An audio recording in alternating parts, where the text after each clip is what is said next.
Shem. All right.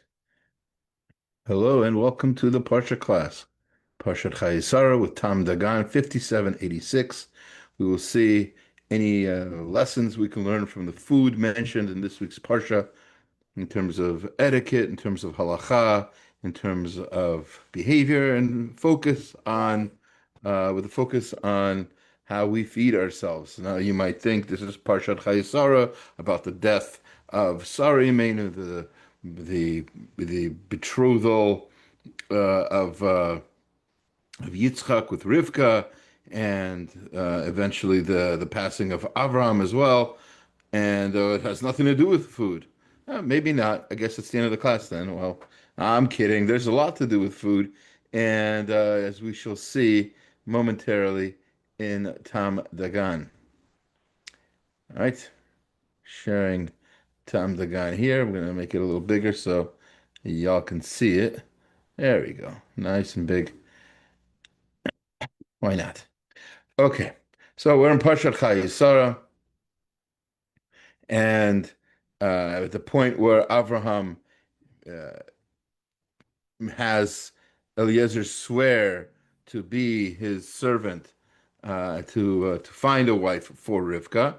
There's certain qualifications he has for what he's looking for, etc. He says, "Ashbiacha b'Hashem Elokei Hashamayim." Swear to me in the name of Hashem, the God of the heavens, Velokei Haaretz, and the God of the earth. It's the same God. That's one of the additional, really definitional things that Abraham brought to the world is the realization that God, the creator of the world, is still involved with the world. It's not a sort of a creation and then sort of goodbye, see you later. Thanks for all the fish. God is still here in the world, still involved, and Asher lo tikach isha, and he makes him swear that he's not going to bring a wife livniv for his son mibinot Kanani, from the daughters of the Canaanim, not from Eliezer himself, not from not the people living around Avraham. Asher anochi yoshev b'kibo, the people living amongst me.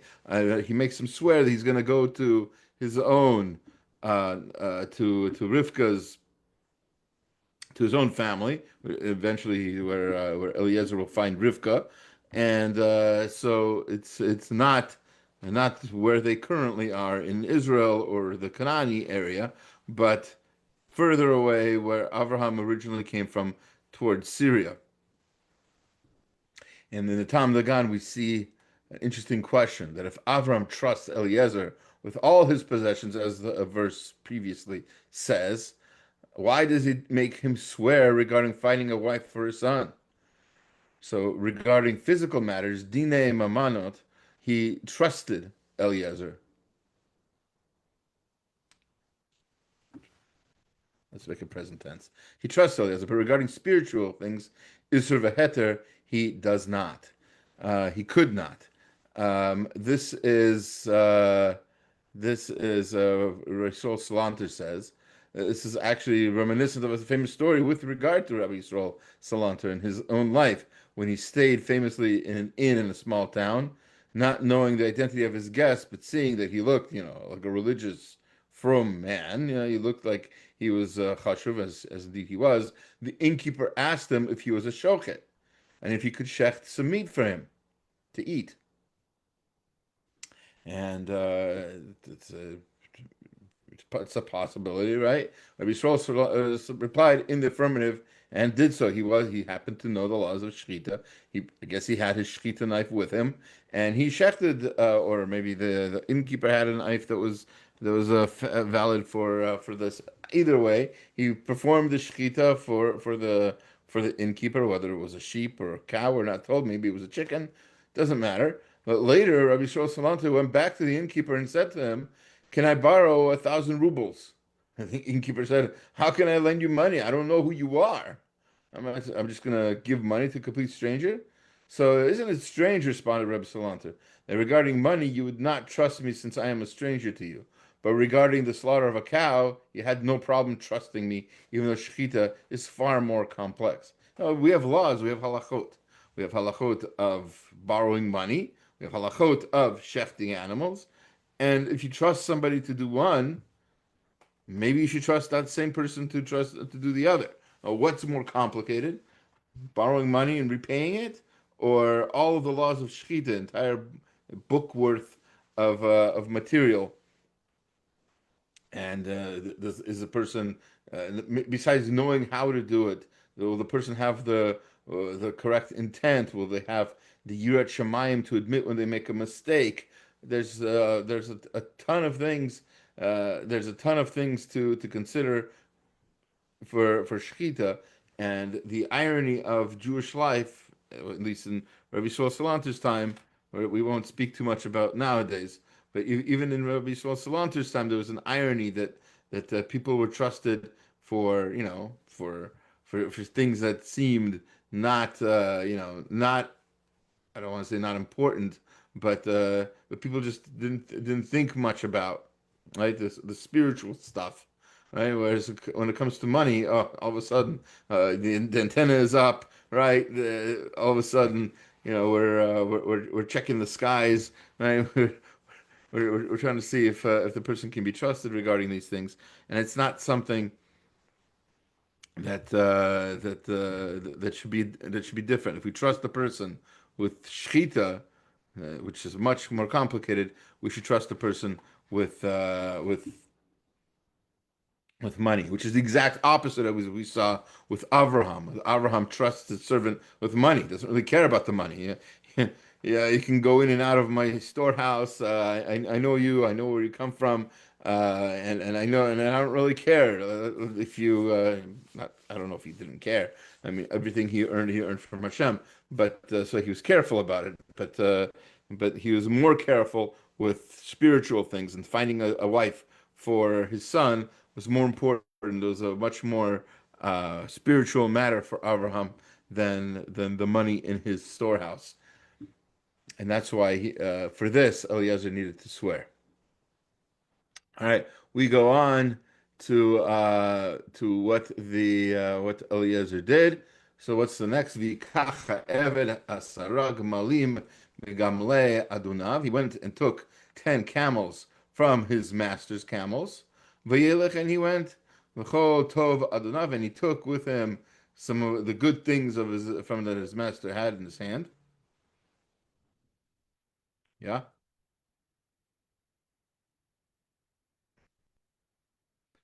second.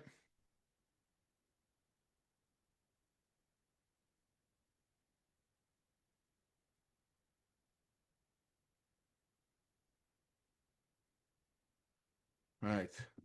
Um. Uh. Right. So the so he took the good things that his master had in his hand. He went and he took all of this to Aram Naharayim, the city of Nahor, which is a relative of brother of Avraham, so to Avraham's family, as Avraham made him swear. So what does he take with him? He takes, it says, right, the good things of his master's hand. So what is that? So according to the Ramban, besides valuable gifts that Eliezer took, he also took with him samples of the best foods from Avram's house. So again, food pops into the parsha.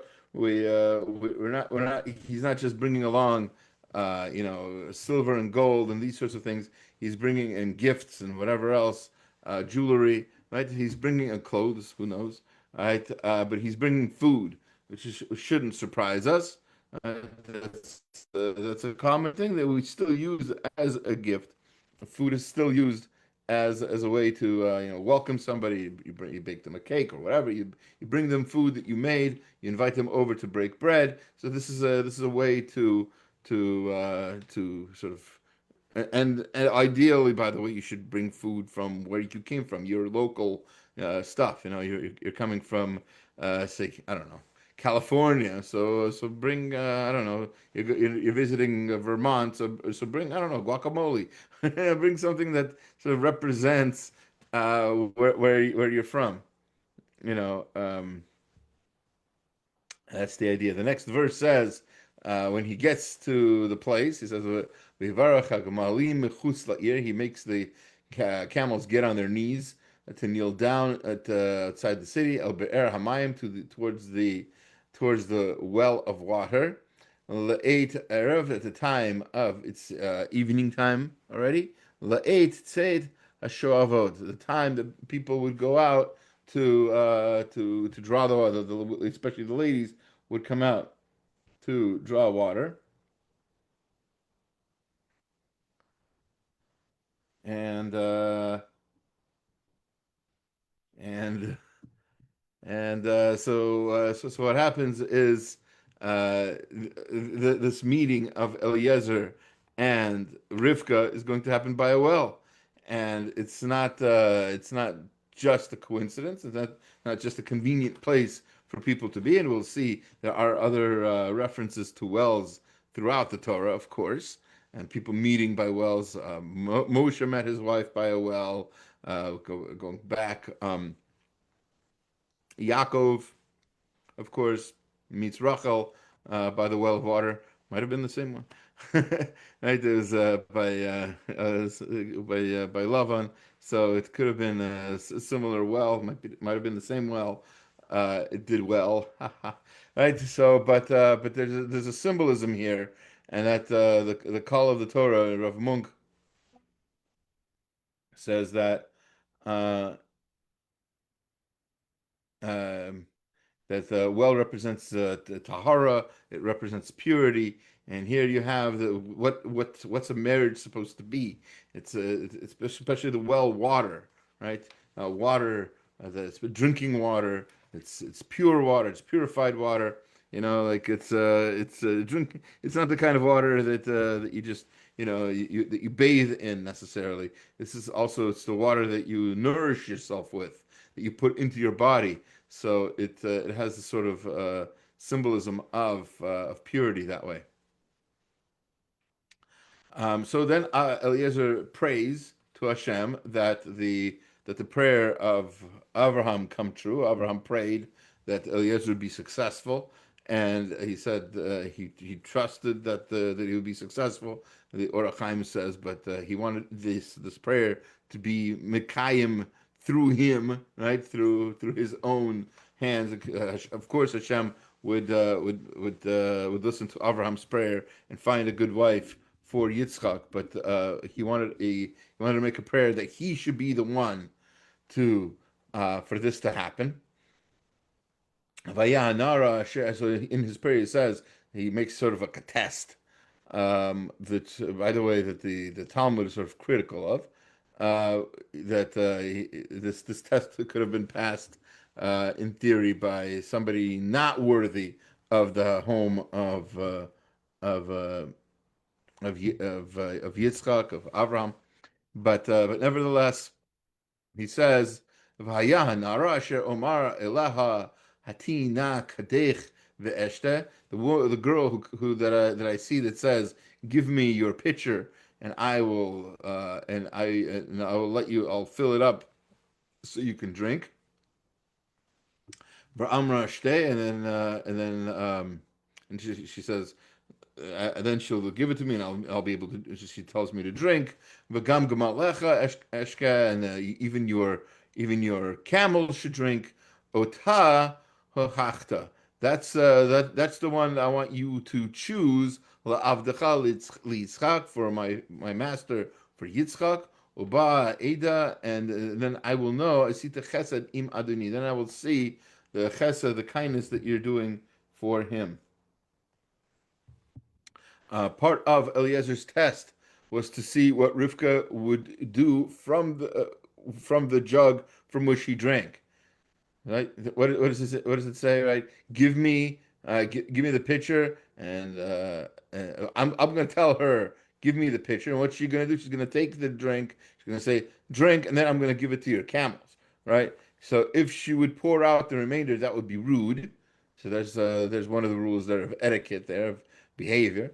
If she took it to her family, she would be exposing them to whatever dirt this stranger transferred through drinking from the jug, right? Um, we're going to use jug and pitcher interchangeably, I think. Um, we'll just change it to pitcher. Ah, I'm gonna try to spell it right too. So, uh, so now she's giving this picture to a complete stranger, to Eliezer. How can she not give this picture to her family to drink? She doesn't know where he's from, who he is, right? Um,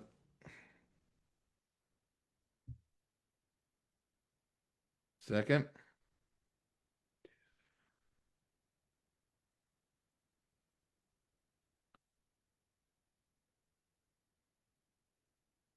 yeah,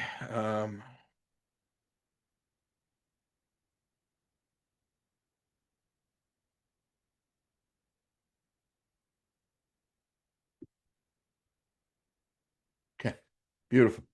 So drinking, them drinking from the pitcher, it would be mius or would be disgusting. Gosh, disgusting. Which is it's a halachic definition that we're not allowed to do things that are mius, that are disgusting. We're not allowed to eat, certainly eat food that is disgusting. We'll have more about that in future classes about tashchit, etc. By pouring the remainder into the camel's trough, she showed wisdom and sensitivity, says the Beit Halevi.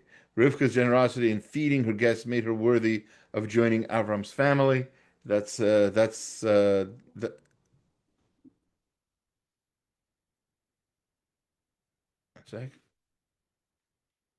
Let's put that here.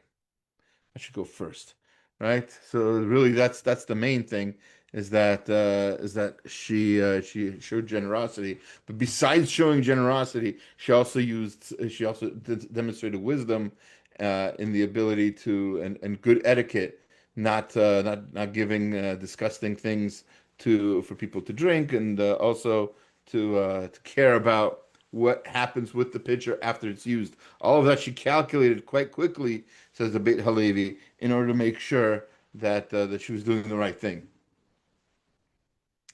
Interestingly enough, also worth pointing out that we do have a halacha.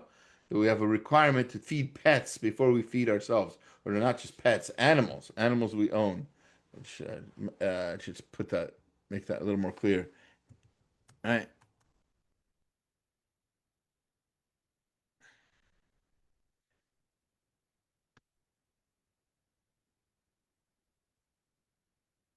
right.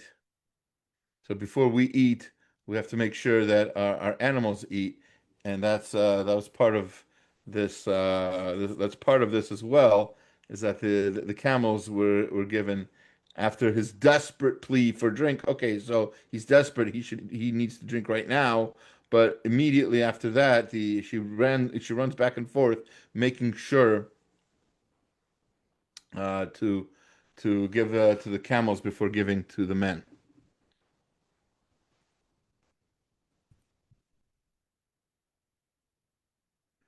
That's a good way to put it, by the way. Baruch Hashem, after answering his desperate plea,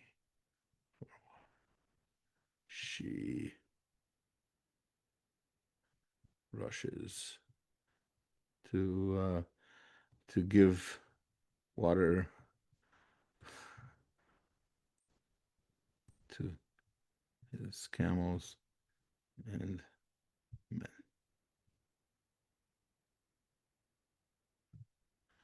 Okay, right, very good. Um,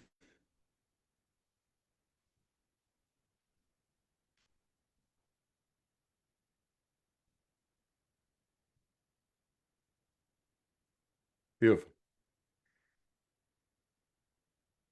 Um, so so while he's making this prayer, right? Vihu terem kila ledaber. Immediately it happened while he's still talking. Vine Rivka yotzeit asher Yulda leBetuel ben Milka. Rivka comes out. She is the daughter of Betuel, the son of Milka, asher Nachor achi Avraham, which is the wife of Nachor, who is the brother of Abraham. Ukada al Shichma, and she had her pitcher on her shoulder.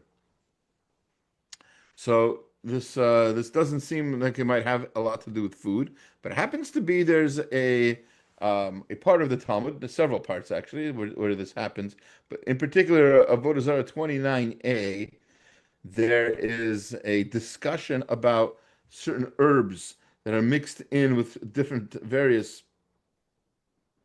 um, um, different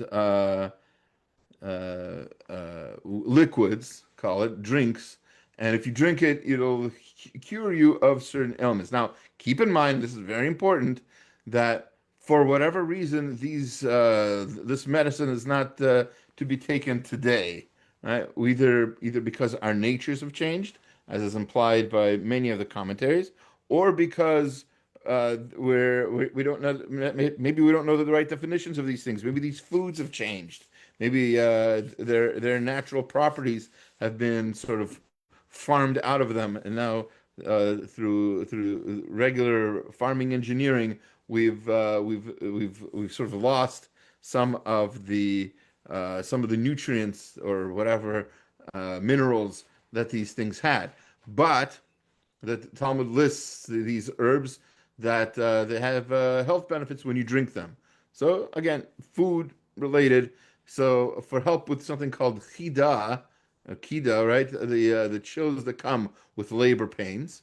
They mixed cumin, mint, asafoetida. I don't know what that is. Savory and hyssop. They mixed all of that together with beer, which is shikra.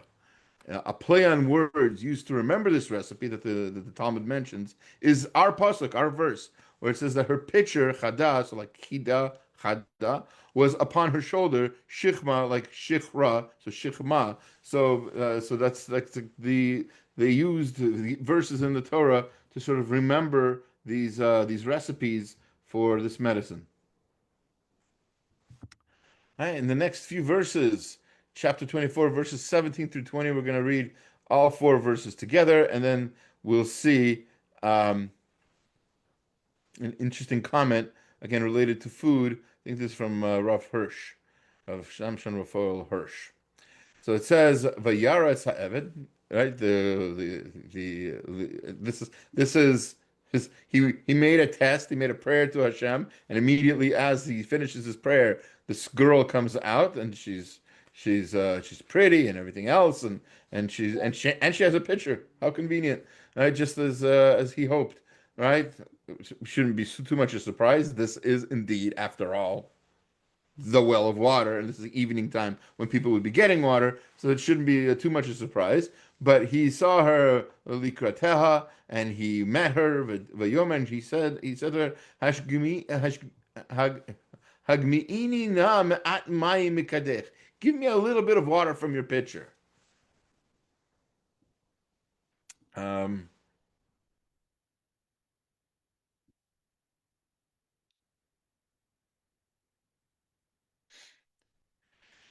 right.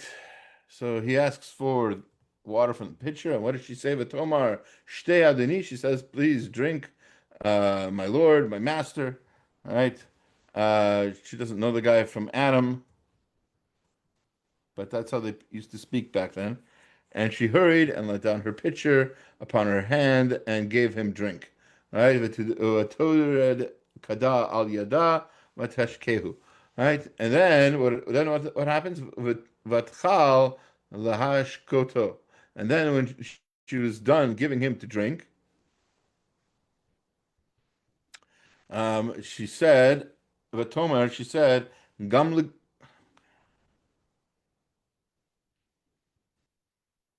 right? She said, "Gam ligmalecha eshav." I'll also give to your camels, just as he asked for.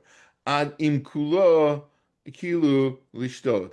And then I'm gonna And how much am I going to give them? I'm going to give them until they're done drinking, which is a lot, right? These are camels.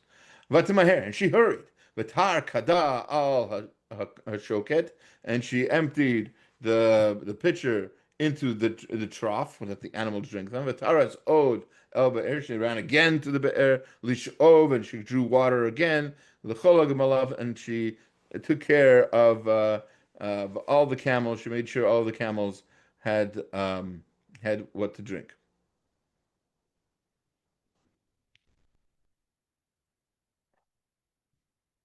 All right. So so the commentary here from our version, this is a direct quote. It is proper for the generous person to quote, be sparing in the use of goods and resources, just as he can be extravagant in lavishing them upon others. Precisely because he views everything, even things of the slightest value, as a means for performing a mitzvah, for fulfilling one's duty. Everything is sacred in his sight. He will not waste any of his resources, not even a drop of water. At the same time, there is no end and there are no bounds to his willingness to give of himself and of his substance for the sake of a good cause. So generosity has its place, and it's an important place. It's part of a part of who we are. But we also have to remember to be conservative with our resources, not just throw them around meaninglessly. They mean something. They're here for mitzvah purposes.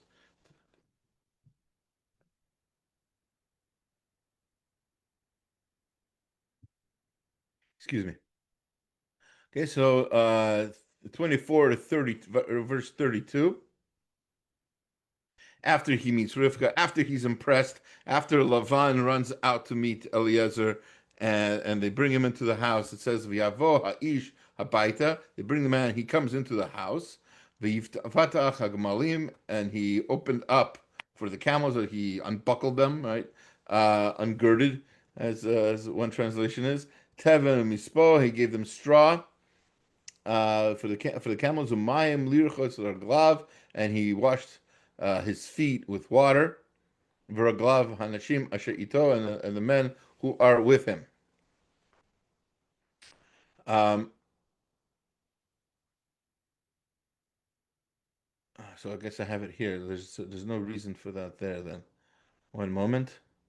221, get in. Okay. 1 second. I'm sorry. I was wondering about that.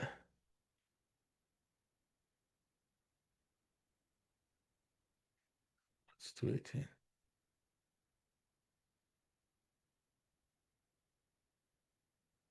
Okay. So I think I'm gonna um all right, we'll keep it. All right. Um um so so Eliezer had Rivka feed the camels before himself because a person must feed his animals before himself, as we mentioned before, and it's also in the Gemara in Gittin 62, this whole incident, but drank before the animals, as indicated from Midbar 28. Uh, so that's Oznaim Torah points out that it's he's drinking before they do, but feeding comes they come first. All right, and then he meets the rest of the family, and it says v'yusam lufanav le'achol v'yomer lo ochal ad im debarti devarav v'yomer daber. And then there was food put up before him, and they so he could eat. But he said, "I will not eat until I've told my story about my until have told everything that happened." And he said, "Okay, speak." So who's saying this? Is it Betuel, who's presumably still alive, or Lavan? We're not sure. Now her father Betuel was there in the beginning of the story, but from this point on, he is no longer there. So there are three hints in these verses to the statement of the sages, the rabbis of the Talmud, the Mishnah, Midrash, the Talmud in Bereshit Rabbah 60:12. They say that Betuel attempted to poison Eliezer, and that he died at this point. Rabbeinu Bachai, or Rabbeinu Bachya gives three hints to this in these verses. The first is that the verb for the food being placed before Eliezer is spelled unusually. Right, we pointed out it's right there in the parentheses. Right, there's the two yuds. It's pronounced vayusam, but it's spelled differently, obviously with the vavs. The gematria of the extra letters, the vav and vav and another yud, add up to 26, which is Hashem's name, indicating that he was watching over, that Hashem was watching over Eliezer. When Hashem in His Torah describes Eliezer and his men drinking, right, later on, he does not mention Rivka's family doing so, hinting to the idea that they are mourners at this point. So that's just see if I can find that real quick. It's good to there you go, 2454. Uh,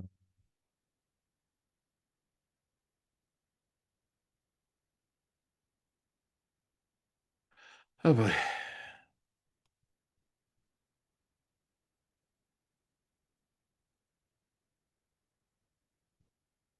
moment. Oh,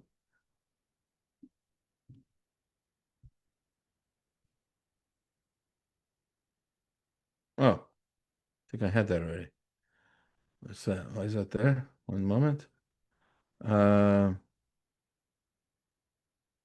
okay. Sorry, give me one moment again. Sorry for the delay here.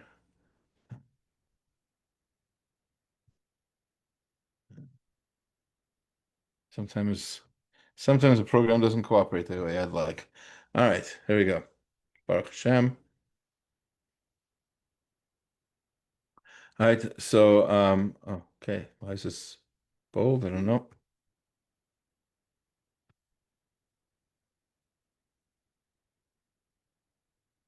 Okay, so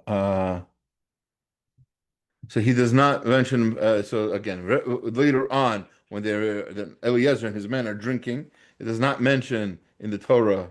Hashem does not mention that Rivka and her family is doing that because they couldn't drink if they were mourners. So again, hinting to the fact that they were mourning, the fact that Bethuel died. When Rivka's family attempts to delay Eliezer the following morning, which is the next verse after that, Hashem in his Torah only mentions Rivka's mother and brothers speaking, indicating that Bethuel was no longer among them.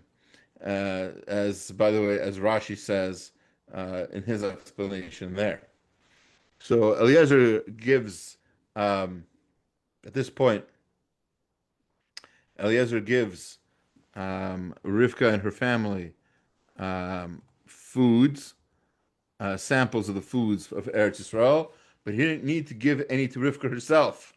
He's giving him to Rivka's family. Why? Because she was confident about the quality of Eretz Yisrael's food.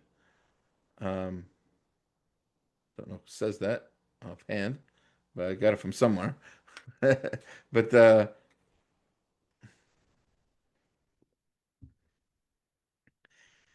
so that's might be elsewhere. Okay, that's not for here. Okay, chapter 24, verse 42. So there's a lot going on in chapter 24. This is now going to be the recapitulation. Eliezer is going to retell the whole story of how he met Rivka. So Avo Hayom, just today, El Ha'ayin, I came to this well. Vayomar Hashem Elokai Adoni Avraham. Okay, so Hashem, the master of my of my master, the God of my master Avraham. Im yeshech na matzliach darki. If you make my path successful, asher anochi holech aleha. That so that the path that I go before you. So he's restating his speech, and Eliezer's story is written in more detail than many parts of the Torah.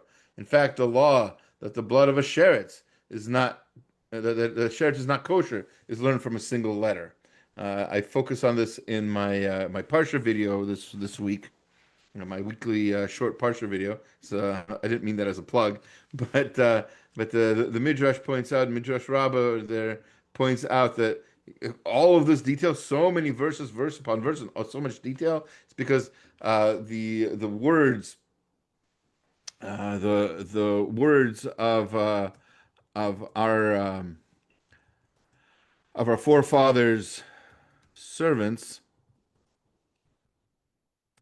is more precious to Hashem than the Torah of their children.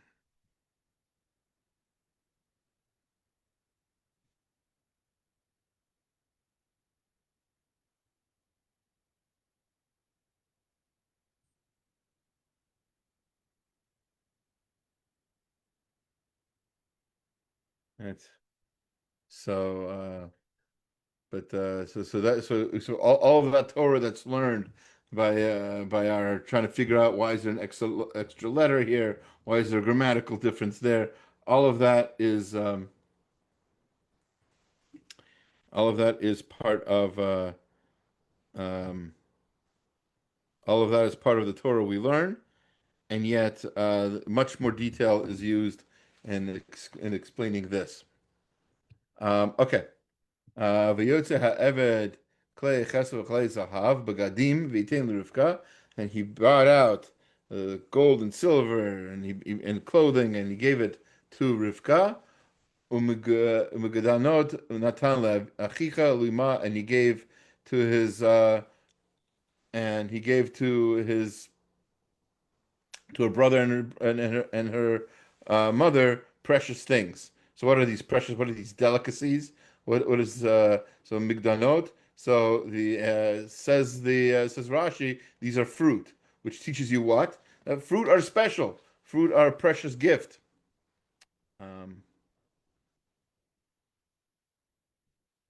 let's do this. That's where this belongs. See, that's why this is a good class for me. It helps me. Okay.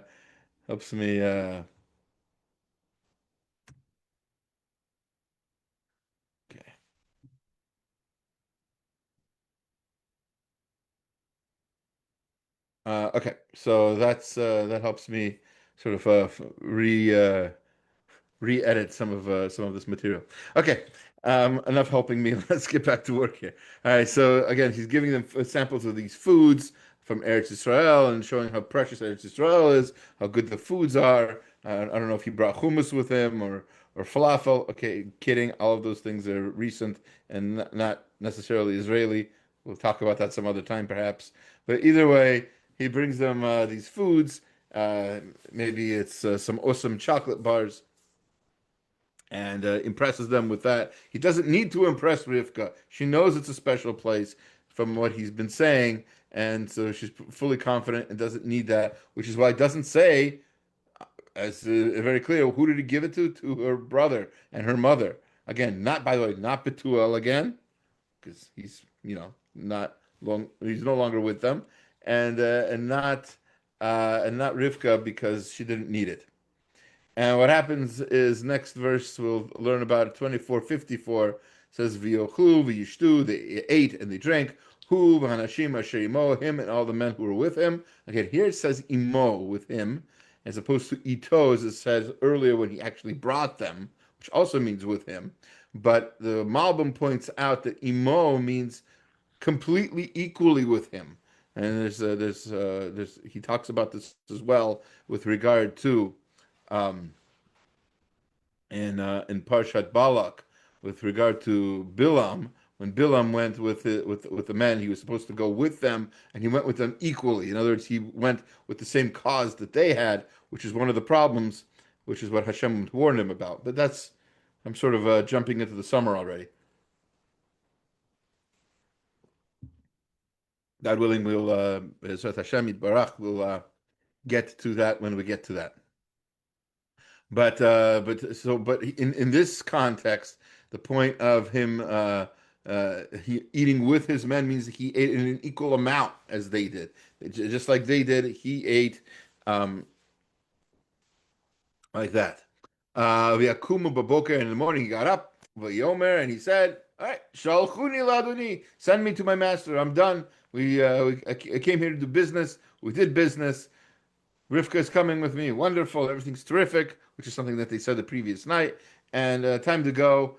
And then we get into the verse where Betuel is obviously missing because here he's supposed to speak for his daughter. And instead, chapter 24, verse 55 doesn't say that. It says, V'yomer achicha v'ima, her brother. And her mother said, Teshev anaro itano yamim o asor achar telech. Leave the girl with us another day or few days or 10 days. Leave her with us, and she'll come. She'll come later. We'll send her on. so the here it becomes very clear that Betuel is missing.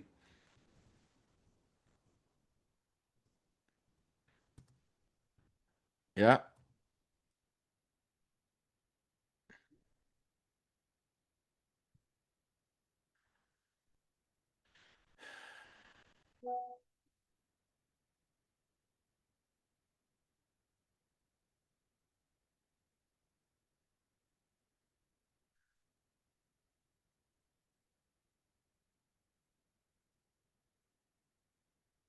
Okay. Yeah. So due to the concern, the rest of today, we'll talk a little bit about poison food, if you don't mind. So there's since we're on the topic of him trying to poison Eliezer and Eliezer avoiding that and he and his dying. So how he died exactly, it's not clear. The Midrash says he was killed by an angel, but that could be just like Gavriel switching plates or whatever to make sure that Eliezer would not die. Um, Due to concern of a venomous snake leaving its venom in water, uncooked wine, honey, honey, two honeys, um, beer, or milk, the rabbis forbade people from drinking those liquids if they were left out overnight. In areas where these snakes do not live, it would be permitted according to most poskim, but others do not make such distinctions. In other words, some people are concerned with uncovered liquids regardless of where they live, whether there's snakes in the area or not. Even if you live in Ireland and Patrick, chased away all the snakes. Nevertheless, even in Ireland, some people would be careful not to drink liquids like these that were left out overnight. Um, and by the way, beer is sort of, I think the if I'm not mistaken, I think that's the Stipler says that the Gemara does not bring that. Yeah, that's Orchot Rabbeinu. That's the Stipler. Um, Either way, others don't make these kinds of distinctions. So regardless of where you live, you'd be strict. However, one may be strict if one so chooses. It's not a family minhag in that sort of sense. You can choose to be strict about it yourself. Again, as with all other strictures that are similar, this is a stricture only on yourself. It should not affect other people. But that's so. In other words, if you left your water uncovered out overnight, and you choose to be strict and never drink uncovered water, so you can pour that out, or you can give it to a family member if they want it. If they don't have that stricture, that's perfectly fine. Obviously, tell them why you're not drinking it. Have a great conversation about that if you like. Lots of learning around this topic. It's also considered dangerous to drink water at night altogether because there's a concern for danger caused by a spiritual power called Shevriri. So this is I'm not saying that that's the halacha, but that's mentioned in the Gemara in Avodah Zarah 12b of a concern they had. They did not drink water at night at all. That's definitely not common practice nowadays. People sleep with a water bottle by their bed, and it's there's no, as far as I know, there's no halacha like that restricts us from doing that. But as long as it's covered, of course. All right. Because of a concern for the dangers of cross-contaminating fish and meat, other foods that are considered poisonous, people sometimes have separate cookware for the two.